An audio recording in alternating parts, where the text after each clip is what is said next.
आइए दोस्तों बात कर लेते हैं एक्सरसाइज 13.1 के क्वेश्चन नंबर 4 पार्ट के बारे में। इससे पहले हम question number first second third complete कर चुका है। आज हम करने जा रहे हैं क्वेश्चन नंबर 4। तो क्वेश्चन नंबर 4 करने के लिए चलते हैं। आइए दोस्तों क्वेश्चन नंबर 4 देखने चलते हैं। क्वेश्चन नंबर 4 क्या कह रहा है? क्वेश्चन नंबर आपका 4 ये दिया, भुजा 7 सेंटीमीटर वाला एक घनाकार ब्लॉक है, सही है। इसके ऊपर एक अर्धगोला रखा है। अर्धगोले का अधिकतम व्यास क्या हो सकता है? इस प्रकार बने ठोस का पृष्ठीय क्षेत्रफल ज्ञात कीजिए। पक्का? तो हमें क्वेश्चन में क्या दिया है पहले उसको समझने का प्रयास करते हैं। पहले हम क्या कह रहे हैं, 7 सेंटीमीटर भुजा वाला एक घनाकार ब्लॉक है, तो ये 7 सेंटीमीटर भुजा वाला एक घनाकार ब्लॉक आ गया। पक्का? अब क्वेश्चन क्या कह रहा है? क्वेश्चन कह रहा है कि इस घनाकार ब्लॉक के ऊपर, अब ऊपर बताओ कहाँ आएगा? एक घनाकार है, मान लो कोई भी क्यूब होगा तुम्हारे पास, तो इसकी एक पृष्ठ होगी, एक ये होगी, एक ये होगी, एक फलक होगी, एक नीचे होगी, एक ऊपर होगी। तो इसके ऊपरी वाली पृष्ठ पे हमने क्या रख दिया? एक अर्धगोला रख दिया, जो हमें डायग्राम में देखने को मिल रहा है। पक्का?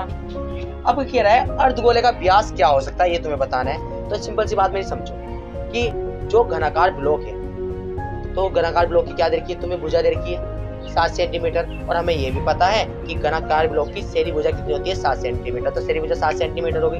जब इसके ऊपर इसने ये अर्धगोला रखा होगा, सही है, तो जो इसकी भुजा होगी वो इसने पूरा व्यास घेरा होगा अर्धगोले ने। घन की जो भुजा होगी वही अर्धगोले ने इसका पूरा व्यास घेरा होगा। तो हम कह सकते हैं अर्धगोले का व्यास कितना आ गया? 7 सेंटीमीटर हो सकता है। तो जो दिया है पहले वो लिख लेते हैं। दिया है हमें एक घन की क्या दे रखी है? व्यास दे रखा है, घन का क्या दे रखी है? भुजा दे रखी है, कितनी आ गई? 7 सेंटीमीटर। फिर हमें क्या दे रखी है? अर्धगोले का व्यास हमने निकाल लिया, क्या अर्धगोला व्यास कितना निकल गया? 7 सेंटीमीटर। फिर हमें अर्धगोले की त्रिज्या की जरूरत पड़ेगी, तो अभी निकाल लेते हैं। अर्धगोले की त्रिज्या कितनी होगी? 7 को हम 2 से डिवाइड करेंगे, 7/2 सेंटीमीटर। पहला काम तो खत्म। अब इसकी दूसरी बात सुनिए। दूसरी बात क्या कह रहा है, इस प्रकार बने ठोस का पृष्ठीय क्षेत्रफल ज्ञात करना है। तो देखो इस प्रकार बने ठोस का पृष्ठीय क्षेत्रफल कैसे निकलेगा? देखो मेरी बात समझो, पहले यहाँ समझने का प्रयास कीजिए। डायग्राम देखो। अब आपके पास डायग्राम कैसा बन गया? डायग्राम देखो, डायग्राम कैसा बन गया? आपके पास एक घन बन गया,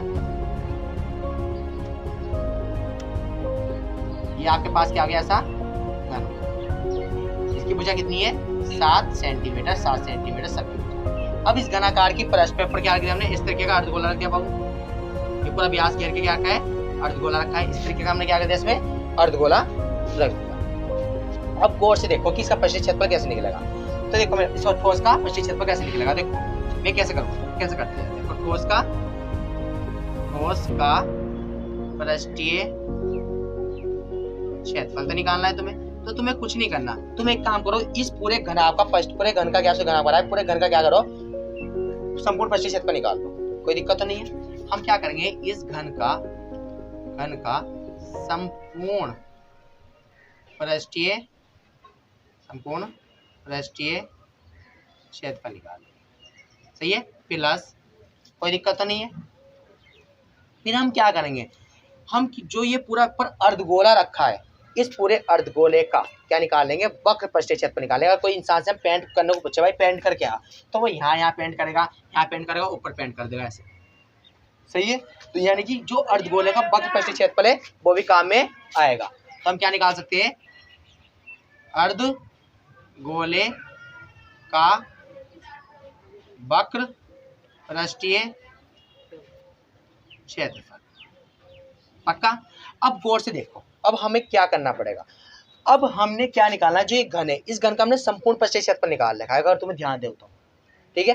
बाई चांस हमें पता है कि घन का संपूर्ण पृष्ठीय क्षेत्रफल, घन का जो ऊपरी वाली सतह है वो काम में नहीं आ रही है। अगर कोई पेंट करने किसी इंसान से हम कह रहे हैं पेंट कर गया, तो वो इस वाली पृष्ठ पे पेंट करेगा, इधरली वाली पे करेगा, इधरली वाली पे, वो नीचे भी कर सकता है, परंतु इस वाली पृष्ठ उसका हाथ नहीं पहुंचने का। इस वाली ऊपर वाली सतह पे उसका हाथ नहीं पहुंचना। क्यों नहीं पहुंचने का? क्योंकि इसके ऊपर हमने क्या रख दिया? अर्धगोला। यानी कि ये ऊपर पेंट करके आ जाएगा। यानी कहना मतलब जो इसकी ऊपरी वाली पृष्ठ होगी ये काम में नहीं आने वाली। ये बात भी तुम्हें पता है। तो ये कौन सी पृष्ठ है? ये क्या है? पूरा अर्धगोले का ये क्या है? आधार का क्षेत्रफल है।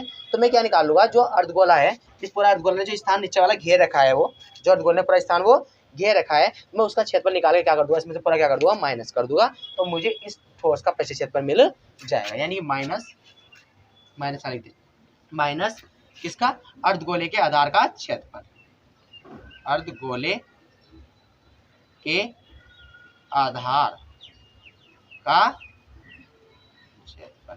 तो अर्धगोले का आधार बाबू, अर्धगोले का आधार तुम्हें पता है? अर्धगोले का आधार क्या होता है? जो अर्धगोला है इसका आधार देखो, तो इसका आधार एक वृत्त के आकार का होता है। यानी कि हम वृत्त का क्षेत्रफल क्या करते हैं? इसमें से माइनस करते हैं, यानी वृत्त है बाबू, ठीक है। अर्धगोला क्या हमारा? वृत्त। पक्का। चलो निकालने चलते हैं। अब यहाँ देखो घन का संपूर्ण पृष्ठीय क्षेत्रफल कितना होता है 6 गुने भुजा स्क्वायर, ये बात तुम्हें पता ही है, सही है। प्लस अर्धगोले का वक्र पृष्ठीय क्षेत्रफल कितना होता है 2 pi r square, 2 pi r square लिख दिया पक्का। माइनस माइनस अर्धगोले का आधार का क्षेत्रफल, अर्धगोले का आधार का क्षेत्रफल तुम्हें पता है कितना होता है, अर्धगोले का आधार का क्षेत्रफल जो वृत्त का क्षेत्रफल है बाबू, वृत्त का क्षेत्रफल कितना होता है पाई आर स्क्वायर, ये हो गया तुम्हारा पाई आर स्क्वायर, कोई दिक्कत तो नहीं है। अब थोड़ा सा यहाँ से देखो कैलकुलेट करो, 6 इंटू भुजा square plus 2 pi r square में से 1 पाई माइनस करोगे तो कितना बचेगा बाबू, पाई आर स्क्वायर बचेगा। 2 पाई आर स्क्वायर में से 1 पाई आर स्क्वायर में क्या कर दो माइनस कर दो, 2 पाई आर स्क्वायर बचेगा, सॉरी पाई आर स्क्वायर बचेगा। अब देखो सबकी वैल्यू लिख दो 6 गुने, अब ये भुजा किसकी है, घन की भुजा है, हमें घन की भुजा पता दे रखी है 7 सेंटीमीटर, तो हमने यहाँ कितना रख दिया 7 का उसके प्लस पाई का मान 22/7। अब आर किसकी है, ये आर क्या है, अर्धगोले में से, अर्धगोला दोनों अर्धगोला ही है, तो हमें अर्धगोले की त्रिज्या पता है, हमने पहले लिख रखी है, अर्धगोले की त्रिज्या कितनी है हमारे पास 7/2 सेंटीमीटर, तो यहाँ रख दिया हमने 7/2 सेंटीमीटर का उसके पक्का। अब इसको कैलकुलेट कर लो, देखो 22/7 कर लेते, ठीक, पाई वैल्यू कितनी थी 22/7, तो 6 इंटू 7 का उसके कितना 7 7 49। और मेरी बात समझो 22/7 ऐसा कैसे, अब 7/2 को हम 2 बार खोल देंगे, 7/2 इंटू 7/2, क्योंकि हम वर्ग को इसलिए खोलते हैं, एक 2 का उसके 2 × 2, 3 का उसके 3 × 2, ऐसे 7/2 है, 7/2 का उसके 7/2 × 7/2। अब देखो कैलकुलेशन करो, इसकी मल्टीप्लाई कर लो, 6 नम 54, 54 का 4 केड़ी कितना आ गया 5, 6 चौक 24 और 5 29, यानी कि 294। इस 7 से ये 7 कटा, कितना आ गया 22 7। अब 22 7 कितना होता है तुम्हें पता है, 22 7 154, कितना होता है 154, अब बटे 2 ऐसा का ऐसे। अब देखो 294 ऐसा का ऐसे ही, 2 से डिवाइड कर दो इसको, 2 7 14, एक इधर गया, फिर 2 7 14, कितना आ गया 77।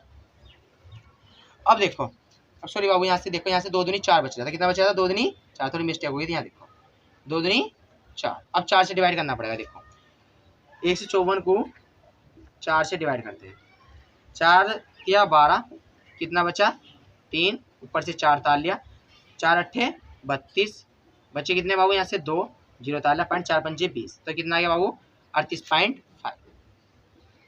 अब इन दोनों को जोड़ लो, 0.5 ऐसा का ऐसे ही, 8 4 12 का 2, कैरी कितना आया बाबू हमारे पास 1, 9 और 3 कितना आ गया 12, और 1 कितना हो गया 13, कैरी कितना है 1 3, सॉरी 2 और 1 कितना हो गया बाबू यहाँ से 3, तो 332.5 सेंटीमीटर ये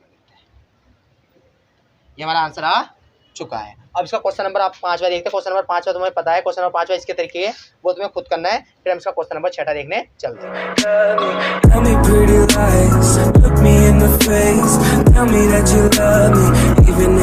हैं।